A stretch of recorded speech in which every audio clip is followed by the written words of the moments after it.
Oi, gente, tudo bem? Eu sou a Rafaela da T8 e eu vou acompanhar vocês como monitora de Bioquímica 1 nesse semestre. Caso vocês tenham alguma dúvida, podem mandar mensagem perguntando. E esse semestre eu achei que seria melhor fazer a monitoria por meio de vídeos das aulas, que aí todo mundo consegue assistir na hora que quer, se quiser, né? Então, antes de tudo, eu queria dar algumas dicas, que é: estudem com antecedência e sempre, porque se não fizerem isso, eu acredito, eu vi, né, que vai ter uma dificuldade maior para fazer as provas por conta de no segundo período ter a cito e também a bioquímica juntos. E são duas matérias que demandam decoreba, não tem como, né? E acaba sobrecarregando se deixar para decorar tudo no final. E falando sobre decorar, né? Com certeza vai ser necessário decorar alguns conceitos e reações. Mas com o tempo vocês vão percebendo isso, que todos os nomes das enzimas elas têm um motivo. E também dos elementos e tudo mais. Tudo tem um motivo. Então, se vocês prestarem atenção no que o nome quer dizer, vocês vão saber o que a enzima vai fazer. Então, ase é sempre de enzima. Por exemplo, fosfatase é a transferência do fosfato. É... Agora eu não estou lembrando de mais alguma para dar exemplos, mas eu durante as aulas eu vou falando, olha, gente, isso daqui significa quebra. Olha, isso daqui significa que está trocando isomerase, por exemplo.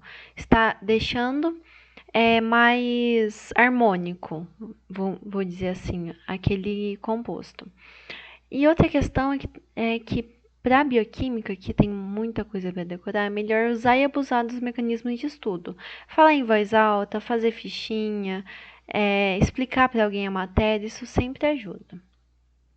Então vamos lá. O que os organismos eles apresentam sempre?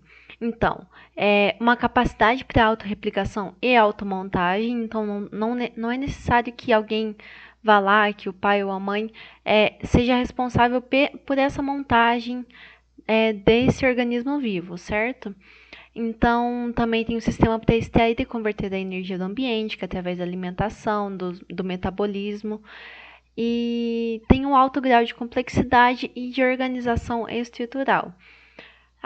Esse alto grau de complexidade ele varia muito para cada organismo vivo, mas tem toda uma história e uma evolução por trás para a gente definir que todos os organismos vivos têm um alto grau de complexidade. Nós vamos falar mais sobre isso. Ele tem que ter o mecanismo para perceber e responder às alterações do ambiente, que é o famoso luta e fuga, perceber que está em perigo, então sempre vai apresentar. Também tem funções definidas para cada componente e interações reguladas entre eles. E uma história de mudança evolutiva. Então, qual que é a lógica molecular da vida? É que os seres vivos todos são constituídos de moléculas desprovidas de vida, que são os átomos, as moléculas inorgânicas, as moléculas orgânicas, que esse micro vai se juntar num macro de uma forma que é harmônica, né, homeostásica, a ponto de constituir o ser vivo, né? E todas essas moléculas, elas têm que respeitar as leis da física e química, que vai descrever o comportamento da molécula inanimada. Trazendo de volta o debate do vidro, se ele é ou não um ser vivo, pois ele depende de outro ser vivo para que ele ele tem a sua vida, né? Então, assim, ele não vai ter aquilo que discutimos que seria um metabolismo, né? Então, tem muito esse debate de que o vírus, ele é ou não um ser vivo, né? Então, a estrutura de uma macromolécula, ela vai determinar sua função biológica específica. O retículo rugoso, ele vai ser responsável por sintetizar proteína, não tem como, entendeu? Então, é isso e pronto. E cada gênero e espécie é definida pelo seu conjunto distinto de macromoléculas. Então, a junção, a forma que é estabelecido a macromolécula de um cavalo diferencia daquela de uma ave, entendeu? E qual que é a origem da vida, né? De acordo com o Palini Haldane, é que a gente tinha uma atmosfera primitiva há cerca de 3,8 bilhões de anos atrás, com o calor dos vulcões, a radiação ultravioleta, as descargas elétricas e o vapor da água promoveram a fusão dos átomos que estavam nessa atmosfera primitiva, onde foi gerando amônio, metano, e isso ocorreram mais reações onde surgindo as moléculas orgânicas simples, como os aminoácidos, os açúcares e os ácidos graxos. Isso se tornou, no oceano, o caldo primordial, né? Onde tinham moléculas orgânicas grandes que, através das micelas, se tornaram uma célula de RNA, que, por sua vez, se tornaram uma célula de RNA ancestral e, com outras mudanças, se tornaram seres eucariontes. E como essa primeira célula de RNA, aqui no caso, ela foi produzida, vamos dizer assim. Então, ela foi produzida através da micela, né, que é isso daqui, onde é um agregado de lipídios com a cabeça hidrofílica para fora, né? E essa micela, através da energia, né, que se torna a partir do momento que se dobra, mais energeticamente favorável do que da forma plana. Então, tem sempre uma tendência de se tornar uma esfera. E ao se tornar uma esfera, essa camada lipídica, dentro dela estava uma molécula, essa molécula aqui, ó, orgânica simples de RNA. Então, isso foi responsável pela primeira célula simples de RNA, a formação de uma micela, e depois, por sua vez, dentro dela, as moléculas.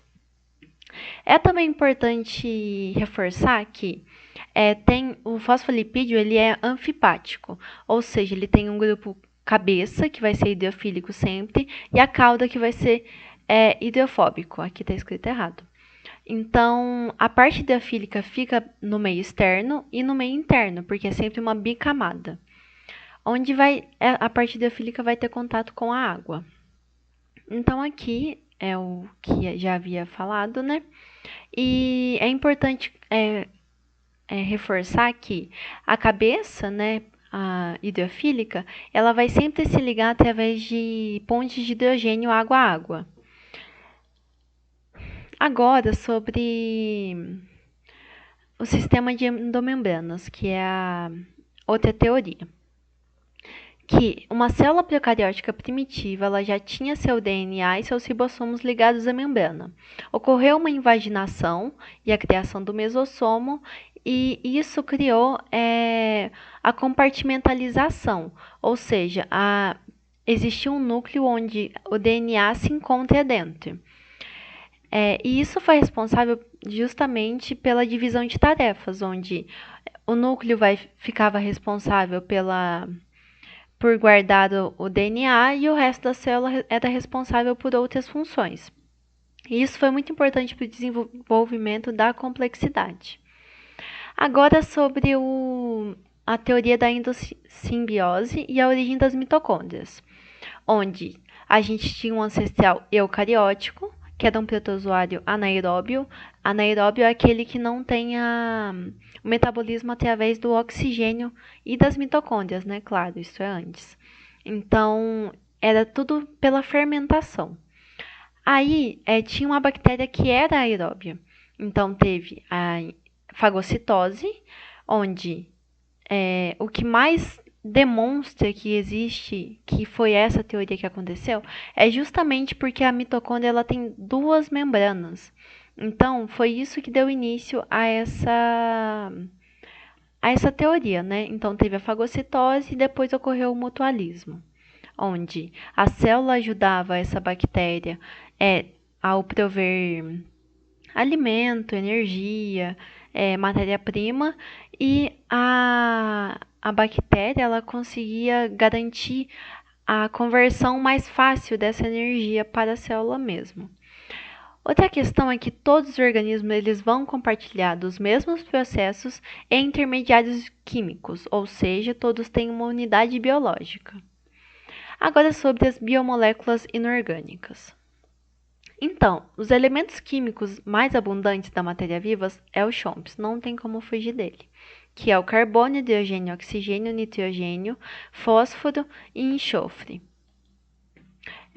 E isso daqui é sempre o carbono que tem mais nessa ordem, daqui para cá. Então, o que vamos estudar na bioquímica como um geral, né? Vão ser as substâncias inorgânicas, as moléculas pequenas, que é água e sais minerais. Vamos conversar sobre isso nessa aula mesmo. E sobre as substâncias orgânicas, que são as moléculas complexas, sempre formadas por cadeias carbônicas, que são os glicídios, bioquímica 1, os lipídios A2, proteínas A1, né? 2 também um pouquinho. E as vitaminas, na 1 também, e os ácidos nucleicos, que é na 2. E agora sobre águas e sais minerais. Então, a molécula de água, como a gente já está cansado de saber, mas eu tenho que explicar de novo, que são 2 átomos de hidrogênio ligados a um oxigênio, H2O, por uma ligação covalente. E, em particular, a água ela é polar, da forma de que o lado do hidrogênio ele tem a carga positiva e o oxigênio tem a carga negativa. Então, esse arranjo vai ser responsável pela formação das pontes de hidrogênio, que são muito importantes na bioquímica como em geral, né? Também é importante a gente comentar sobre as forças, onde tem a força de coesão, que é aquela que está interna à água, né? E a força de interna, como que eu falo? No centro e não na extremidade do líquido, né? E a força de adesão é aquela que faz a superfície, né, de contato, onde ela tem uma força diferenciada. Agora, sobre como a água participa nas reações metabólicas, como a hidrólise e como a desidratação. Então, a desidratação, ela é sempre a molécula desidratando, a molécula que vai ser juntada, né? Desidratando e liberando água na célula. Então, a molécula desidrata, mas a célula hidrata, para poder ocorrer essa ligação. E a hidrólise lise é sempre quebra da água, hidroágua, né? Ela vai atacar essa ligação e ela vai separar em hidroxila e hidrogênio. A água também ela é conhecida como solvente universal, da dissolução e do reagente para metabolismos.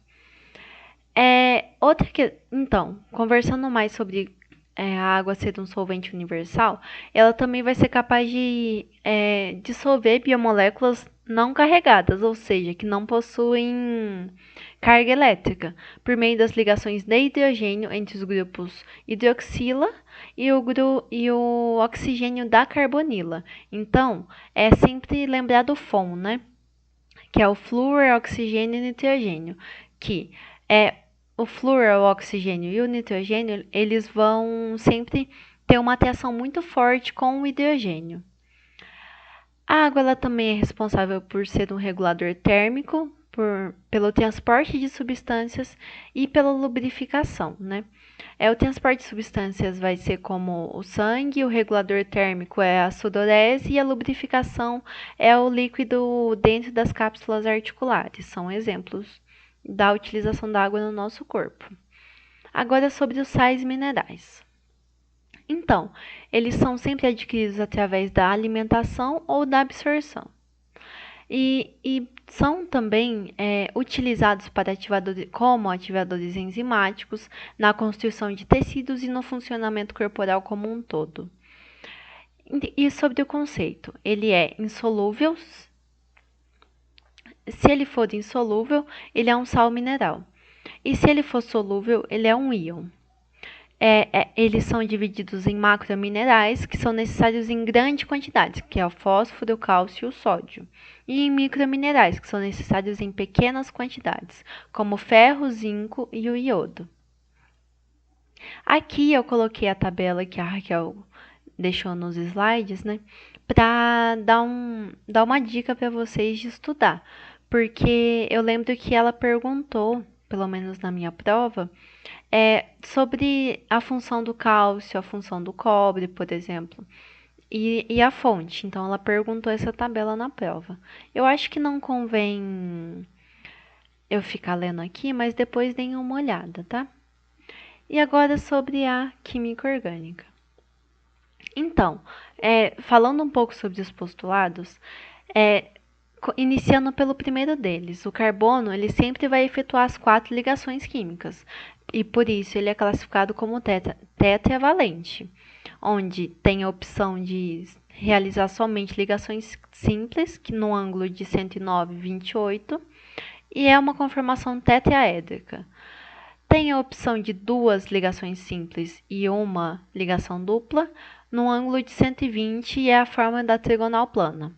E tem a opção da tripla ligação em uma simples, no ângulo de 180, por isso linear, ou de 2 duplas ligações, no ângulo também de 180 e por isso também linear. O segundo postulado é que as ligações simples entre carbonos elas são sempre livres no espaço, porque não tem a segunda fixação. Então, um carbono vai sempre ficar meio que rodando no espaço. E as ligações duplas ou triplas elas são fixas. E isso vai ser importante na questão dos isômeros.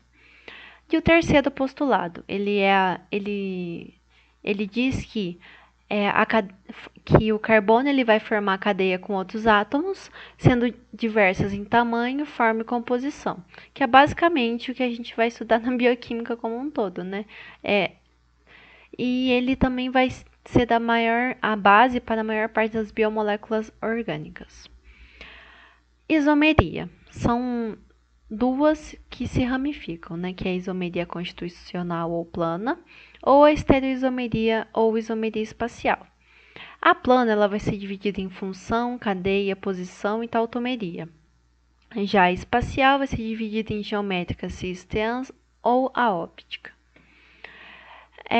Os isômeros, o que são? Eles são compostos diferentes com a mesma fórmula molecular, mas que vão diferir no arranjo dos átomos na estrutura das moléculas, ou seja, são substâncias diferentes, mas com a mesma fórmula molecular, e são substâncias diferentes com propriedades diferentes.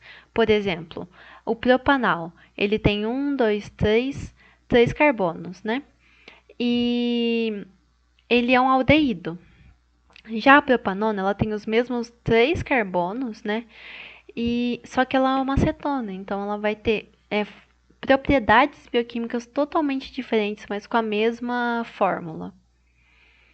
Agora sobre a estrutura tridimensional da isomeria espacial, ou também conhecida como estereoisomeria, a configuração em si. Ela vai ser conferida pela presença das ligações duplas, porque aí não vai ter a liberdade de rotação, e ela é mudada somente pela quebra de uma ligação. Então tem a opção da ligação do tipo do composto do tipo cis e do tipo trans. Então, o cis ele é aquele que aqui vai ter um carbono ligado a 3 hidrogênios. Aqui também. Então, por isso, eles estão do mesmo lado, no mesmo plano, se dividir essa molécula aqui. Então, como elas estão no mesmo plano, elas são consideradas cis.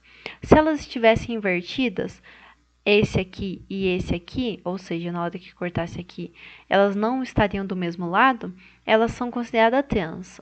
O contrário também é verdadeiro. Então, sobre a óptica e os estereoisômeros. Os isômeros são divididos em isômeros constitucionais, onde vai diferir na ordem da ligação dos átomos, aqui vai ser um aldeído, aqui uma acetona, e os estereoisômeros, que são átomos conectados da mesma ordem, mas em diferentes arranjos espaciais. Então, começando agora pelos enantiômeros, que são imagens especulares não sobreponíveis. Tá, o que é imagem especular? Imagina que tem um espelho no meio dessas duas moléculas, né? Eu peguei essa pontinha e dobrei desse lado. Então, esse carbono ligado a esse grupo metila vai dar meio que em cima do outro grupo metila, essa hidroxila vai dar em cima dessa hidroxila e esse hidrogênio vai dar em cima, se eu tentar dobrar essa folha, certo? Então, isso a gente pode falar que é uma imagem especular. São diferentes, né? Porque estão meio que em lados diferentes, assim como o exemplo que eles dão das mãos no espelho, né? Mas, enfim, me perdi no raciocínio aqui. Mas qualquer coisa alguém pergunta depois.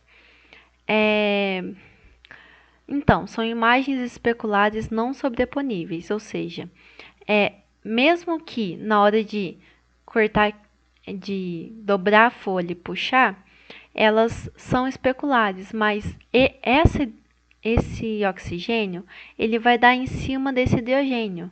Então, essa imagem especular não vai ser sobreponível. Já os diásteros isômeros são isômeros que não são imagens especulares. Então, se eu dobrar aqui essa folha, essa hidroxila vai estar... essa hidroxila não vai dar no mesmo lugar que a hidroxila do outro lado, pois não são imagens especulares. Na realidade, aqui vai ser esse lado aqui, essas três, né? Que aqui, enfim. Esse é o diástero isômero.